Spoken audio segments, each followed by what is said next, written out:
అడుగడుగున నిర్లక్ష్యం, ప్రభుత్వం తాలూకా ఉదాసీనత ఈ విషయంలో మనకు క్లియర్గా కనిపిస్తూ ఉంది. ఎంత దారుణం అంటే ఒక ఆడపిల్ల ఆ ఏజిఎం దీపక్ వలన అతని వేధింపుల వలన ఆత్మహత్య చేసుకున్నాను అని చెప్పి సూసైడ్ నోట్లో క్లియర్గా రాసినా కూడా అదే కిమ్స్ హాస్పిటల్లో ఈమెకి ఈ 12 రోజులుగా వైద్యం చేయడం అంటే ఆమెకి ఎక్కడ సరైన వైద్యం అందుతుంది అని నేను అడుగుతూ ఉన్నాను. ఎందుకంటే ఏజిఎం దీపక్ అనే వ్యక్తి అదే కిమ్స్ హాస్పిటల్లో పనిచేస్తూ ఉన్నాడు. అదే కిమ్స్ హాస్పిటల్లో ఈమె సూసైడ్ చేసుకుంది. ఇంకా ఆమెకి న్యాయం ఎక్కడ జరుగుతుంది? ఇన్ని రోజులైనా 12 రోజులైంది. 23వ తేదీ ఆమె ఆత్మహత్య చేసుకుంది. ఈరోజు ఆవిడ చనిపోవడం జరిగింది. ఇన్ని రోజులైనా ముఖ్యమంత్రి గారు కానీ, డిప్యూటీ సీఎం గారు కానీ, అలాగే హోమ్ మినిస్టర్ గారు కానీ, ఒక మహిళ అయి ఉండి కూడా హోమ్ మినిస్టర్ గారు కానీ కనీసం ఈ విషయం మీద స్పందించారా? మెరుగైన వైద్యం అందుతుందా లేదా కనీసం కనుక్కున్నారా? ఎటువంటి స్పందన లేదు. అడుగడుగున నిర్లక్ష్యం. ఎంతగా వీళ్ళకి మహిళల పట్ల చులకన భావం ఉంది అనేది అర్థమవుతుంది. ముఖ్యమంత్రి గారు చంద్రబాబు నాయుడు గారు ఆడపిల్లలకి ఈ రాష్ట్రంలో కనుక ఎవరైనా అన్యాయం చేస్తే అదే వాళ్ళకి ఆఖరి రోజు అంటూ మాట్లాడుతూ ఉన్నారు. మరి ఈ ఫార్మసీ విద్యార్థి విషయంలో ఏం చేశారు ముఖ్యమంత్రి గారు? మీరు పక్కనే పోలవరం సందర్శించడానికి వెళ్ళారు ఈ 12 రోజుల్లో. మరి ఈ అమ్మాయిని చూడడానికి వెళ్ళడం కానీ, కుటుంబానికి ధైర్యం చెప్పడం కానీ ఎందుకు మీరు చేయలేదు?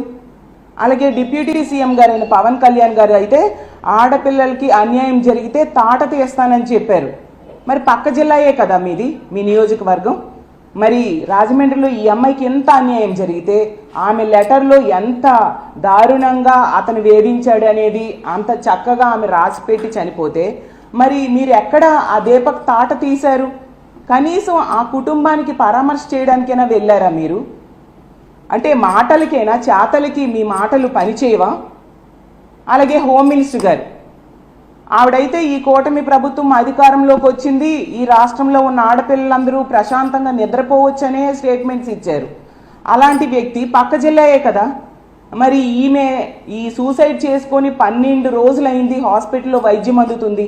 కనీసం దీని మీద వెళ్ళి ఆ కుటుంబానికి పరామర్శించడం, ఆ అమ్మాయికి మెరుగైన వైద్యం కోసం ఎటువంటి ఆదేశాలు ఇవ్వడమైనా మీరు చేశారా?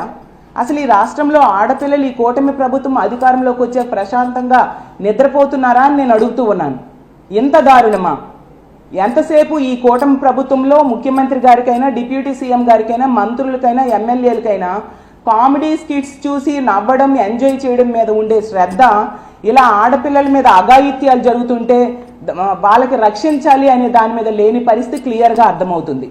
ఎందుకంటే ఈ కూటమి ప్రభుత్వం అధికారంలోకి వచ్చాక పోలీసుల్ని మహిళల రక్షణ కోసం, ప్రజల రక్షణ కోసం ఉపయోగించట్లేదు.